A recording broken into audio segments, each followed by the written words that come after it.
Counting is wonderful, counting is marvelous, counting's terrific and how. Hello everyone, welcome back to Counting Kryptofreaks. It's time for the 9th episode of Season 3. This is the second of kind of a two-parter.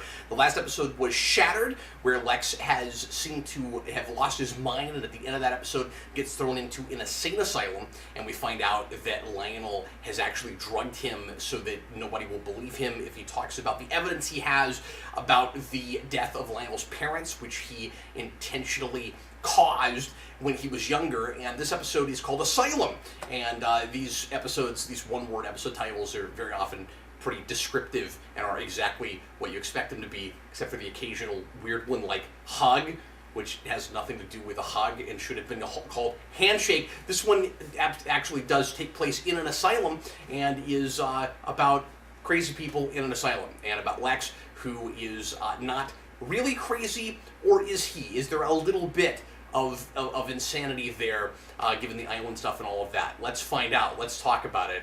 If you want to watch it with me, go ahead and get out your DVD or Blu-ray, however you want to watch it. Get a timestamp 0. You can also watch it on Hulu, at least at the moment. And if you are watching with with commercials, make sure and pause me between the commercial breaks. Let's go ahead and get right into it. I don't think this one is as good as last episode, but there's a lot of fun to be had here, and I'm excited to watch it with you. Here we go. It is episode 9 of Season 3. Everybody please press play right now. I actually get to count some Kryptofreaks this episode, although not as many as I remembered them. There are 3 returning bad guys, but only 2 of them are actually Kryptofreaks. We'll talk about that in a little bit. I have been thinking about at least mentioning, if not straight up counting, more of the blatant DC references. People since the beginning of the show, back before it was a commentary series, have asked me to bring that back and point more of those out. Belle Reve is a comic book thing. I mentioned that in the last episode, and I don't know how blatant that is. I honestly didn't think about Belle Reve that much until Smallville. It comes up a lot more often now. Lex is taking some medication that will conveniently be of the exact same colors as the paints that he's about to use, so that he can drop his pills in the paints and nobody will notice that he's not taking his medication. That's very convenient. There are more colors than just those 3, but it still seems pretty easy to me. I like the kind of fake out here where it looks like maybe Lex is completely lucid at this point, where we don't know at this point in the episode how much time has passed between the 2 episodes. We'll find out that he's been there a whole month, and perhaps he has not been taking his medication and is not been being affected by that, and so he's totally lucid now and knows a lot more about what's going on, which would be really scary because he also knows Clark's secret now. And it's going to turn out that he is still more crazed than we think he is, or he is, and I don't know how much of that is the medication still in his system, and how much of that is just being in this place too long where it's warping his mind, and maybe that combined with a little bit of lunacy that was already there because of the island. Maybe some of that is coming out with him as well. It's very complex, and there's a big question as to how much of Lex's sanity he's held on to. So I'll talk more about that here in a little bit, but this is a really fun way to bring back some Kryptofreaks and bad guys. It's very contrived and pretty silly that the 3 of the bad guys are all going to team up here. Our first villain team up, really, by the way, is we see all of them right away at the very beginning of the episode, even though the 3 of these guys have not really all talked together before. We'll find out a little bit later when the 2 Kryptofreaks talk to Van for the first time. Lex is painting a self-portrait, it looks like there. I've not actually looked close at that painting before. I don't know what exactly is going on there. There's a bird, maybe a couple of birds, and is that a sun or is that like electricity? I don't know what I'm supposed to take from that exactly. I want to look closer at that and see if there's anything I can read into that, psychoanalyze that painting a little bit. So now we're like, oh, he is still not all there. The way he starts whispering to Clark, he's kind of talking like a little kid a little bit. And again, I don't know if that's because of the medication still in his system or because he's in this place that's affecting him too much with all these crazy people around him. In a scene, by the way, that is real reminiscent, I think, of 12 Monkeys. Lex is gonna get really upset here because Clark won't immediately break him out of the asylum, but interestingly, even though he's gonna try to choke Clark out, he's still not gonna divulge his secret. Not that anybody would necessarily believe him in the situation he's in right now, and I mean, he's just desperate to get out, and he's just losing it. And importantly, he's also not trusting anybody because of what he's sure his father has done to him, and so it's very all or nothing with him right now, which is real believable, I think. And look at just how intense of a performance Rosenbaum is giving between these episodes. What a difficult thing to sustain. And from interviews and stuff that I've read in the Season 3 official companion, it sounds like he really enjoyed working on these episodes, and it was a nice challenge for him. He says in this book that he wishes Lex had stayed in the asylum for 3 or 4 episodes, and that there had been kind of more of an adventure for Lex there. And I agree with him that he gets out of here a little bit too quickly, and that it would have been nice to live with the status quo for a while. It might have also made his descension into actual villainy, if not madness, a little bit more natural. Just as we transition to this scene, we hear a guy in the background hilariously say, "Save me!" Like the theme song of the show, "Somebody save me!" And you wonder if maybe Clark's got kind of a reputation in this asylum, where he is famous with all of the inmates, with all these stories they've heard about this guy, this legendary kid with superpowers that saves people every week. Every Tuesday or Wednesday night, whenever this show aired. It's been so long now, I don't even remember anymore. I think it was a Tuesday show, and then it maybe moved somewhere. Buffy had that joke in an episode. Maybe it was the musical, I forget, whereas it must be a Tuesday. So Lexi is going to try to escape. It's really nice how sympathetic he continues to be, and how much I care about what happens to him. He's having to run barefoot. Even though his knowing Clark's secret, puts the other major protagonist in the show in peril.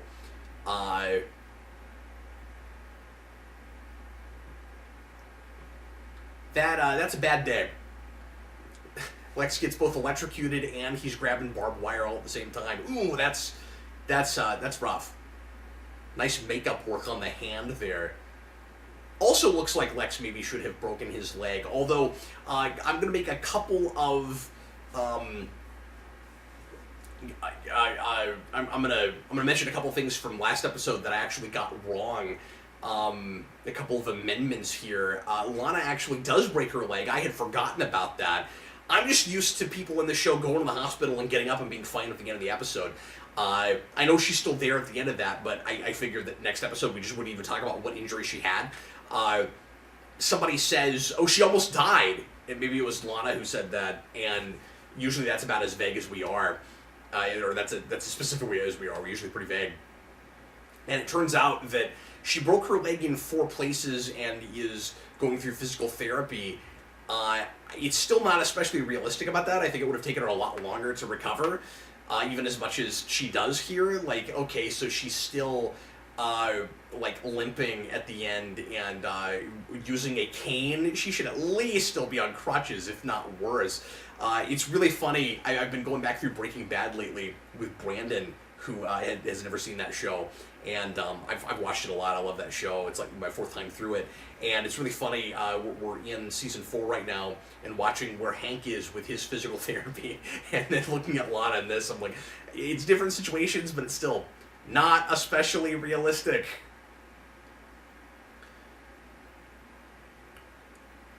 So Martha there says this is not Lex's first brush with mental illness. That's really important.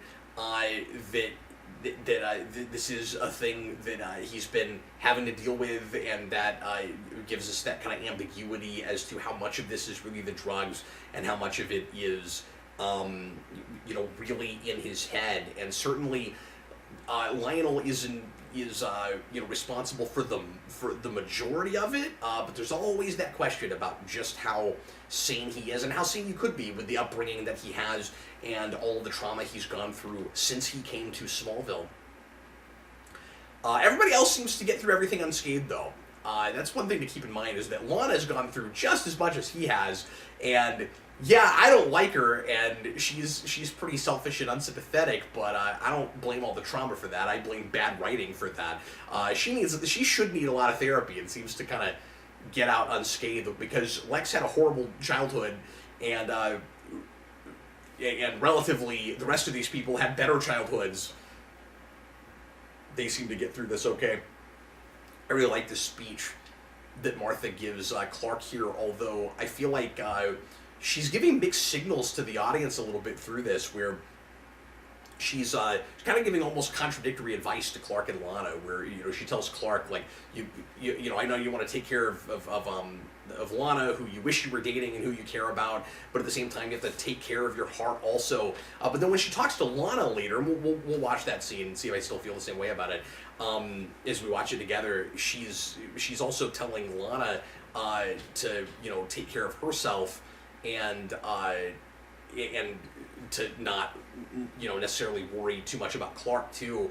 And so I can't really tell if she thinks the best thing right now is for them to try to be together or not, or if the advice to Clark is just simply, look, I know you're not dating her, but you don't have to completely wall yourself off either. And I kind of understand where Clark's coming from. Like, I don't like him to be really superstitious and to constantly worry about fate versus, his own actions and consequences, because I think that gets a little bit silly, and he gets a little bit extreme with it. I don't know where it comes from exactly, but there also is the fact that when he is around, sometimes bad things do happen, and so there's that question as to whether or not he, like just his being around can put her in danger. I think you have to look at it as a case-by-case thing, and like I said last episode, keep in mind that a lot of the time that he's been there, he's saved her from things that would kill her, but at the same time, I might get a little bit paranoid about that as well, especially with all the times that I have been the danger. Suddenly, another Breaking Bad reference. Anyway, so this is Ian Somerhalder, who I liked a lot on Lost. This is kind of his big break. I don't know if he did anything as major as this before this, and Smallville was a proving ground for a lot of actors who later would get their own shows or be major characters, major supporting characters or recurring characters and other things. We will see that from one of the main guys from Supernatural next season. It seems like very often the proving ground is also specifically with recurring boyfriends for Lana Lang.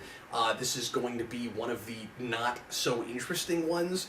I talked over all of that. I guess, that he's challenging Lana to be more proactive and to not be so entitled and to not act like a princess or whatever.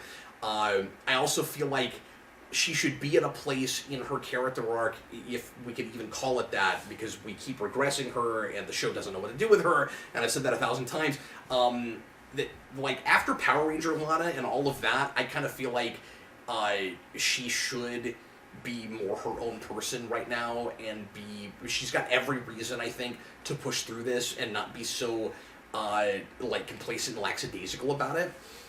So we're going to find out here that Lionel's going to go even farther than we expected from last episode, where it seemed like maybe he just wanted Lex in an asylum so people would think he was nuts, and they wouldn't believe him when he talked about the death of Lionel's parents and that he caused it.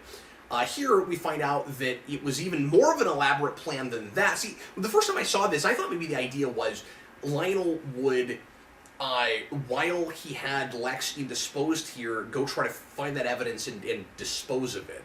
And what he's actually going to do is try to erase Lex's memory. So he's going to put Lex's life majorly in danger just to stay out of prison. And I really love this moment that Lex is about to have where he's been leading Lionel on this whole scene. He's more lucid than he was before, and he's kind of playing that with everybody, which is great. And so Lionel thinks that Lex is being sincere with him, and that they're kind of maybe on the same page, that this is necessary because he's got this real twisted idea in his head that he can manipulate anybody into believing whatever he wants reality to be, never mind what it actually is, whichever reality most benefits him. And at the very end of this scene, Lex says, the only thing you care about is staying out of prison. There's a TNG episode where Riker is in a play playing a guy that everybody thinks is crazy and he thinks he's not, and then he ends up living that whole thing out on another planet, and that scene there is very reminiscent of that episode. So I always remember this as 3 returning Kryptofreaks, but it's actually just 2 Kryptofreaks and a Kryptofreak killer in Van. And I forgot that he was in this. He's gonna get killed pretty quick, though. And we have a very there's no honor among thieves thing going on with these guys, where Eric is gonna be the most ruthless of them. Van... So they manipulate him into thinking the enemy of my enemy is my friend, and the 3 of us can go get our revenge on Clark. In this book, one of the creators, I think it's Goff, describes this as our first kind of Legion of Doom moment, where we've got 3 returning Kryptofreaks, or 3 returning villains that come together and create a team up finally. And I kind of like that each of them has a different way of looking at this, and they're all in it for the same reasons, but they're all initially motivated by different things. And so Ian really kind of wants companionship and thinks that he and Eric are friends, and Eric is just using him to get to Clark, and doesn't care about anybody else because he was raised wrong. If you'll remember from what is it, Leech, his episode in first season, which is wonderful, one of my favorites. And the other 2 are from episodes that are not great. The one with Van is kind of middle of the road, and the one with Ian is awful. But I like Jonathan Taylor Thomas, and he hams it up in this episode, and he's a lot of fun. And it's weirdly a little bit sad, I think, what happens to him. Not so sad as what happens to Lex's therapist. I don't really care about her. We don't get enough about her at all, and the actress talks about that in this book. And her name is Lorena Gale, playing Claire Foster, who was hoping that her character would last a little longer, and says that she played it like Claire was a good therapist and wanted to help Lex while she was there, and it wasn't just about having a famous patient and trying to get further in her career, the way Lex describes it in an earlier episode. That's what the actress wants to think it is anyway, but she's not, and that she's just, like so many people, compromised and manipulated by Lionel, and kind of forced to do this extremely unethical thing in getting Lionel, or in getting Lex thrown into the asylum. And so we're going to lose her at the end of this episode in an off-screen car crash, and this is going to be the first of those that we have, if indeed it is a car crash that kills her. And I don't know, maybe more could have been done with that character, but I think she plays it well. I've seen her in a couple of other things here and there, and she's a good actress, but kind of a throwaway, nothing character at the end of the day. And it feels like an afterthought, it feels like the way she's written out here. It feels like maybe the show had things, it had some things it could have done with her, and then, we blew that, and she's dead at the end of this. Might have been interesting to keep a therapist around after Lex goes through this whole ordeal. So there's a thing here that I do not understand, that I didn't think about until I looked at the plot synopsis in this book, and if this is indeed what it is supposed to be, as opposed to what I thought, it doesn't really make any sense. That plot synopsis actually confuses this some. So, Van has this relationship with this guard who brings him Meteor Rock that he is going to use to go against Clark. But Ian wants the Meteor Rock, apparently, and I'm gonna look at this scene and see if this is actually how it kind of plays, because I didn't think of this before, because it doesn't make any sense. But according to this book, the idea is supposed to be that he kills Van to get the Meteor Rock. I thought it was just he doesn't need Van anymore, and he doesn't want to deal with this rogue Kryptofreak killer who is bigoted and hates his kind or whatever. And it kind of makes sense that he would want to get him out of the way. The way that, and it's not playing the way the book has it, so I think whoever wrote that just messed up.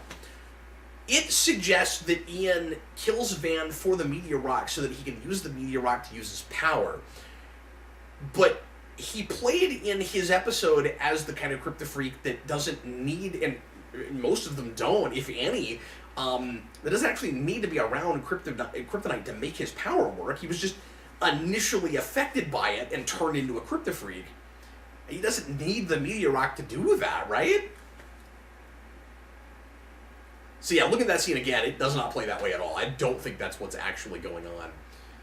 So this guy is turned into a vegetable because Claire has done this electroshock therapy on him, and she's going to be forced, strong-armed. Lionel's got some kind of leverage over her or whatever to do that to Lex. And at the end of the episode, Lex is going to come out of it fine, even with some crazy complications, like a power outage that happened in the middle of it, because he kind of has plot armor a little bit, because he's a major character. And will conveniently only lose the memories that Lionel wants him to lose. That makes all of this a little bit too easy, especially as kind of heartbreaking and tragic as everything is last episode. I think he gets out of this a little bit too easily.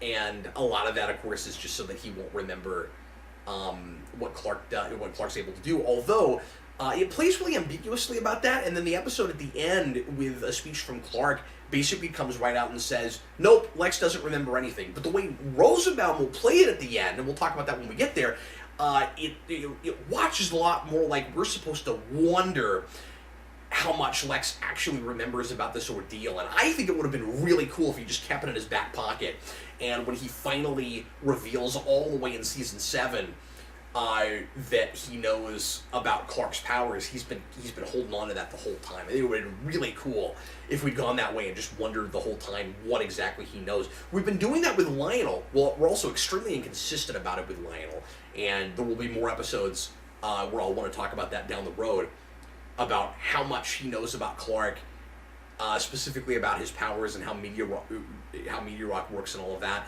When we get to season 4, we have the body switch episode. He's going to know almost nothing, which makes no sense at all, given everything he's been doing in trying to understand, everything Lex has been trying to understand about Clark. Some of the things he absolutely would have to know. It's kind of fun to see Lex interacting with some Kryptofreaks. I forgot that Lex had any interaction with Ian in his episode before the scene happens.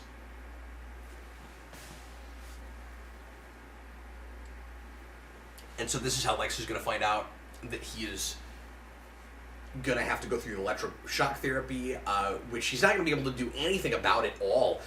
He's going to be in this kind of iron lung thing all the way until that scene, and he's very much a victim all through this. And as a Rosenbaum Lex fan, it is I don't know, it's sad. It's hard to see him, helpless like this. Okay, so crazy DC reference. There is a newspaper in that scene that says something about a Themysciran queen, which means that in this world, Themyscira is just a city-state that the whole world knows about, and that's crazy. That's wild, and I'm pretty sure that's going to be totally retconned later on. I know there's a mention real late in 9 or 10 about Wonder Woman, and I don't know if it's just an offhand reference or if we actually have a sense of what Themyscira is in this universe, but that's wild. So we've now had a mention of Oliver Queen in the first, 30 seconds in the pilot, which is wild in and of itself because of the fact that in Season 6 this will put Green Arrow on the map, and then Oliver Queen will get his own show, which will spawn an entire multiverse of shows on the CW. That's wild. I've never been able to get over that. And Themyscira is mentioned. So it's going to be difficult to talk through these scenes because I just don't care about the subplot at all. Because the whole thing is so contrived, like I said last episode, just to give Solana something to do, and these are kind of big character episodes, and so we want to we kind of treat the last episode like it could have been a season finale in a way, I guess. I just thought of that, where we put a couple of characters in major danger, or we have, at the end of the episode, we have them in either a really perilous situation or a really sad, compromised kind of place, and then now it's the aftermath. It's like the new season started, and with an episode that's not anything like as good as the setup episode, and we're just kind of slowly getting things back to the status quo. This absolutely could have been a season ender into a new season. And now we got Pete, who is telling Clark that it's difficult to keep a secret, but that's not the point. The point is he is a good friend, and Clark should not trust Lex to be a good friend. I really wish that was more of a thematic thing that we continued to carry throughout the season. Obviously, we do in the sense that Clark is going to find out at the end of the season that Lex has been spying on him. We're finally going to deal with all of that, with the room that he's got, all of the evidence about Clark in, but we don't deal with it as much in the sense of just playing with what Lex might, with just, how far Lex might know about Clark's powers. I still think it would have been really cool to keep that ambiguous, to further make us wonder if he's just, at this point in the series, trying to control Clark, or if he is actually his friend, or if it's something in the middle. And I think it does continue to kind of be something in the middle. For a second, I was trying to remember. Things start to blend together a little bit. Like I said last episode, I have been going back through Season 4 a little bit lately, and I watched the end of the season not too long ago, and I'm trying to remember if Clark finding that room is at the end of the season, or if we've already done that. But I'm pretty sure we haven't already done that. I think that's later. Getting my bearings here, coming back into the show again, finally. So there's some Clark on green kryptonite. And we got the two Ians again. What was that episode? Dichotic?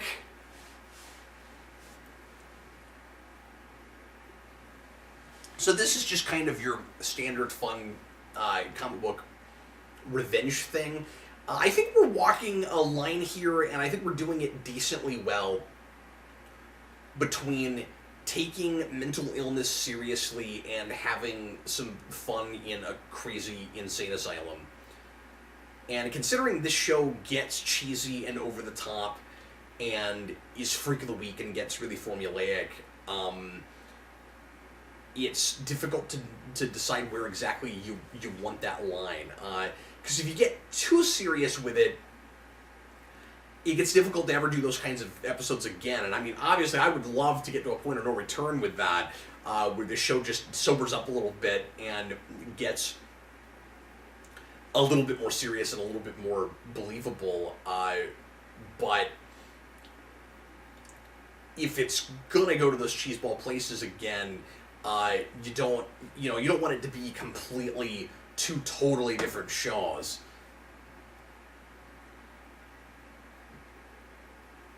And of course, I've talked a lot about how this show sometimes seems to have kind of a identity crisis. So I think we're walking that line okay.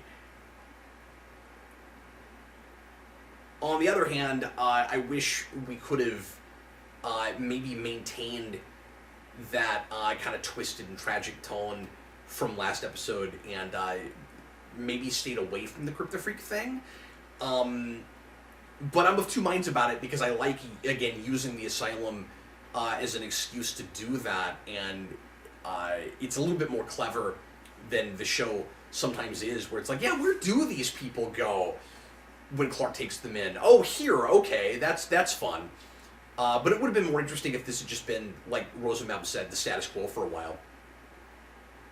And maybe you could have even, had your cake and eaten it too, and taken those Kryptofreaks out, but then Lex doesn't actually get to leave yet.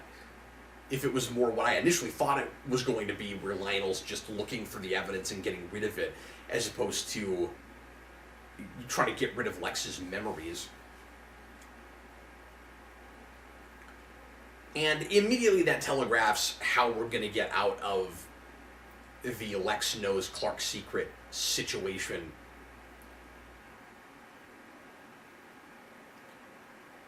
So Martha's all, oh, look at that guy, he's so cute. And, obviously Lana's kind of falling in love right away with the first, cute guy she sees, even though he's kind of rude to her. They're going to say they're friends at the end of this, but we all know where that's going to go. And I don't want to say there's no chemistry there at all. I think they play it okay. But I don't know. It's maybe an interesting enough notion to have Lana be challenged by a guy who's not immediately enamored and obsessed with her, and having more of an equal footing. Because keep in mind that she's had a million guys at this point, which is barely an exaggeration. Fawning all over her and obsessed with her and stalking her and all that. She should be paranoid. She should hate men at this point. And they're all constantly obsessed with her. And then you get this guy who is not giving her any slack at all, and is look, buck up. What's happened to you isn't any worse than what's happened to me, and I'm trying, and you should be trying too. But ultimately, I think the relationship is gonna kind of come down to just, once again, we're pretty people.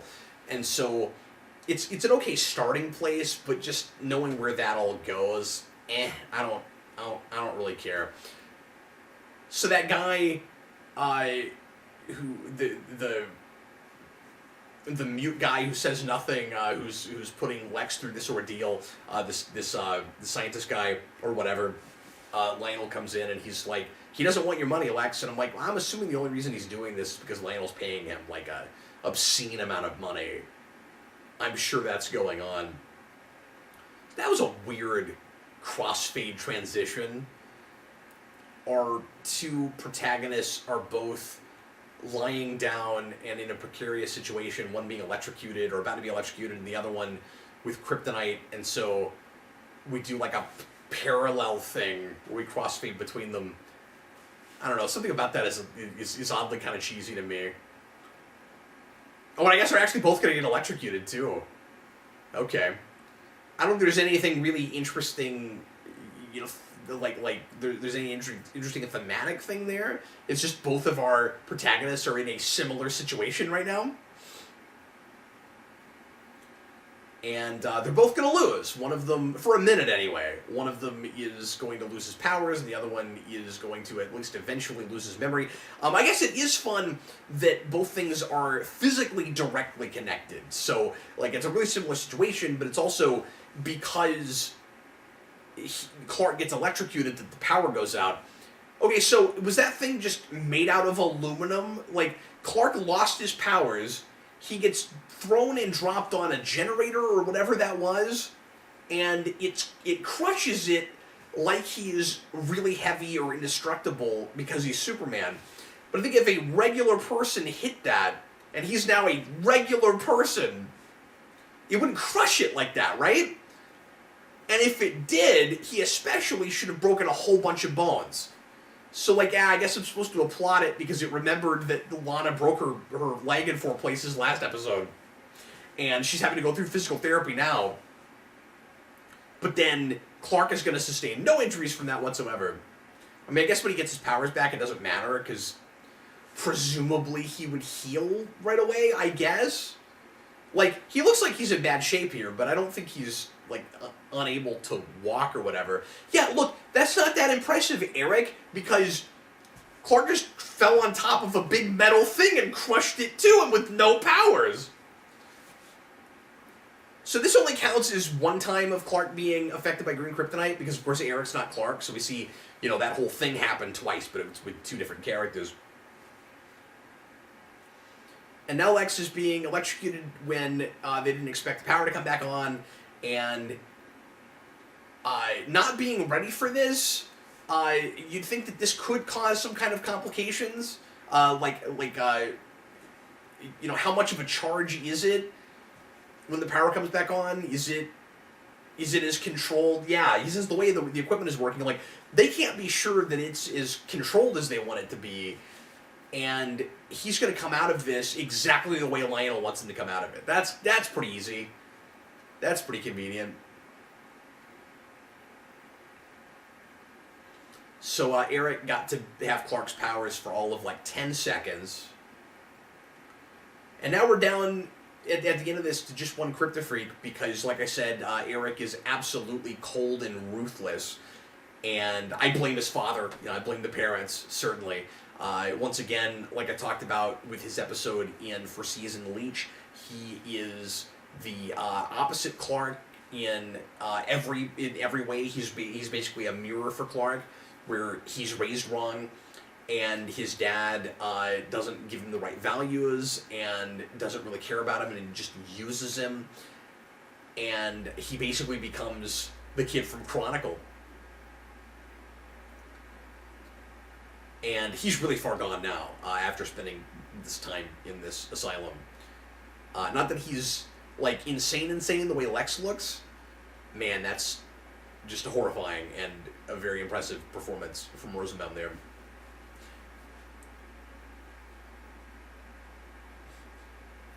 So, yeah, so Lana's walking around without crutches now. She's doing just fine, because that's how that works.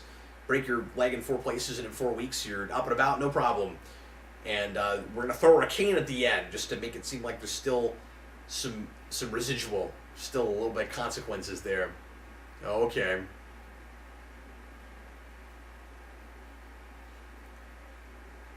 Thanks for being such a pain in the butt. Thanks a lot for challenging me when I probably should be, you know, strong enough on my own at this point to work through things myself. Thanks to you, I got through this like I have superpowers. Sure appreciate that. This Adam guy does start off seeming like a total jerk, and then the episode does a pretty good job of explaining why he's acting like that and getting you on his side.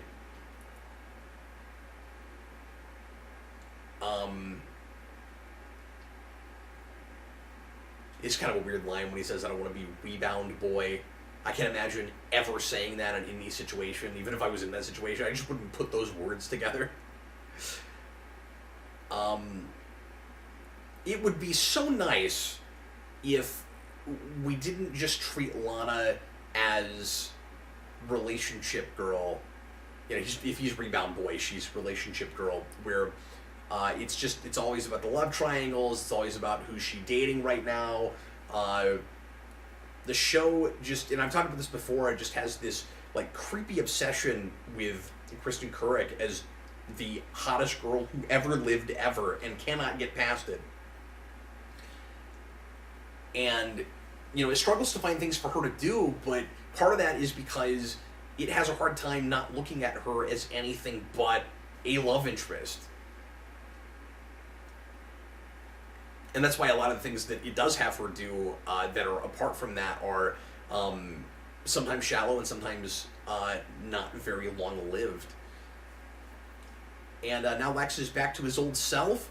I love this scene. It, like I said, it really plays like Lex maybe still knows something that we don't, and or that Clark doesn't. Or excuse me, that he may still know that Clark has powers, but Clark is looking at him like, I don't know if you still like he's feeling him out, and it ends up just looking like contrived writing if it's, what it ultimately looks like it has to be. When Lex says, there's one thing I'll never forget, and the way he says that, it's like the script is teasing us, and the direction of this episode is teasing us. That line reading is teasing us. Oh man, look at that face, like I know something.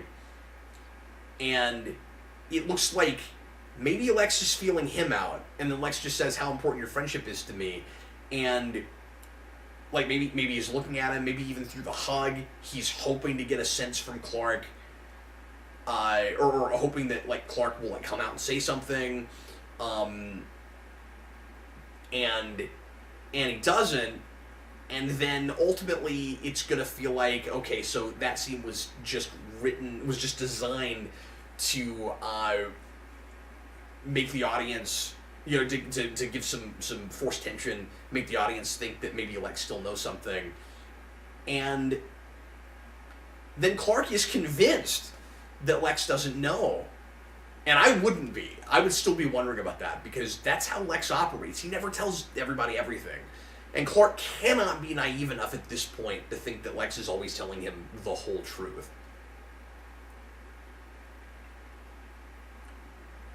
I like the speech from Jonathan here. A lot of this episode is about the things that Clark cannot control. There are people more powerful than you are. And I really like that there's no qualification there. We don't go into what exactly he means by that. It's clear. Yes, Clark has a lot of superpowers, but he cannot, without hurting people, go up against somebody like Lionel just with brute strength, just with brute force. And power doesn't always just mean what you're physically capable of. And that's great. In a way, Clark and Lex are both equally, maybe not equally, but they're both kind of helpless in this episode. And Clark is blaming himself, not necessarily for what's happened with Lex here, but just for all the mistakes he's made in the last few months that have him he's doubting himself a lot right now, and he's not always been the best friend that he could be to the people around him, and he's just putting things into perspective. Like I'm kind of fine with him looking back at everything and feeling bad about it, because like I said, it's just a sense of perspective. It's just like, how did I act like that when this kind of thing could happen to my friend?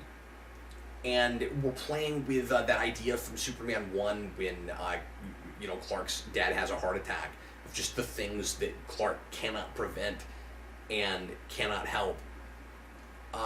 It's funny that Lionel just keeps rewinding this tape over and over again with Lex saying, I know your secret, I know your secret. It's like after the 55th time, like what do you think, what new thing do you think you're going to get from that?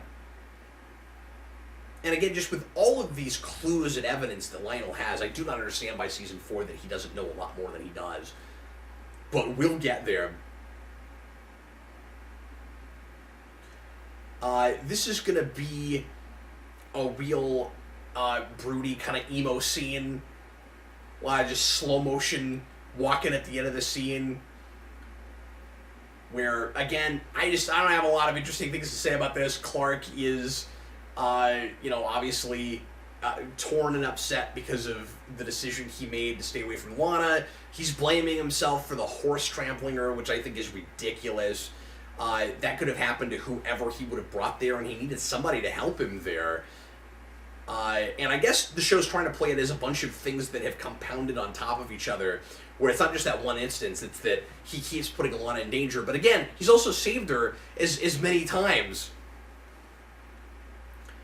And so he came here because he's trying to put some of that away and say, yeah, I care about my friend, and, my mom was right, I should come to this party and celebrate the fact that she's okay, but I promised that I'd stay away from her, and they both, hate the situation and don't know what to do about it, and, it's supposed to kind of just tug your heartstrings and be really, again, kind of sad and tragic, and that stuff is a little bit too contrived for me, and again, we're trying to blend the like kind of espionage stuff and the intrigue with the the crime drama with the high school stuff, and the high school stuff is just never as interesting, it's never as well written, and it's sometimes kind of hard to watch. Well, let's go ahead and now go to the count. We've got 2 returning Kryptofreaks, but not 3 like I originally remembered it. Van is a returning bad guy, but not a Kryptofreak. We've got, I guess, 2 bad guy deaths in this episode, right? We've got a character not himself, which is still X, and for the same reasons as last episode, but it still counts. Like I said, we've got a blatant DC reference, which I'm not always counting, but I'll point out the one that we saw here, which is really interesting, that just everybody knows what Themyscira is, apparently. We have an off-screen car crash, maybe, if we can assume that is exactly how that doctor died, and we have one instance of Clark being affected by green kryptonite. At the end of the day, I think this episode is fun and has some nice emotional beats, but overall is pretty predictable, and we kind of wrote ourselves into a corner. It's got that kind of best of both worlds thing, where the second part just cannot be as good as the first part, and it's a thing that I think needed more episodes. That it also, I know we go to Star Trek a lot, but it also kind of has that unification thing with Spock and TNG, where it really needed more time to breathe, and I wanted to be more episodes. So I think this ultimately ends up, it feels like a big event episode, but it does a lot of the really standard, sometimes kind of obnoxious Smallville things, and I love Rosenbaum's performance throughout it, of course, and there are some nice twisted scenes with Lionel, but the lot of stuff is a snorefest, and I don't care, and I hated the setup for that in the first place. And I just do not care about the yo-yoing, as I always say, with her and Clark. And by the end of this, that relationship is uninteresting, and it's time for us to move on from it. If we're not going to actually let her find out about the secret and just go full tilt with it. And that's so much more of an interesting situation than just constantly trying to create new status quos for why they can't be together and what brand of not being together they're gonna be this week. So who cares? So I'm gonna go with 3 out of 4. I mean, it's maybe crazy to have a whole point drop, but I don't think it's anything like as good as last episode, but it's still very watchable, and it's better than a run-of-the-mill Smallville episode, so I'll give it a 3. Thanks a lot for watching, and I'm gonna next time tackle, what even is the episode next time? It's Whisper, which is, oh yes, the episode where Clark finally gets his super hearing. What a weird power to get right, this late in the game. He's also going to wear glasses for the first time, so we can tease the audience with that, and then eventually bring those in seasons and seasons down the road after so many people know what Clark looks like with glasses. It's insane to imagine that he could be Superman and keep that secret. But anyway, I hope you enjoyed it, and I am excited to watch another episode with you again here in just a few days. I'm Captain Logan, and consider this episode counted.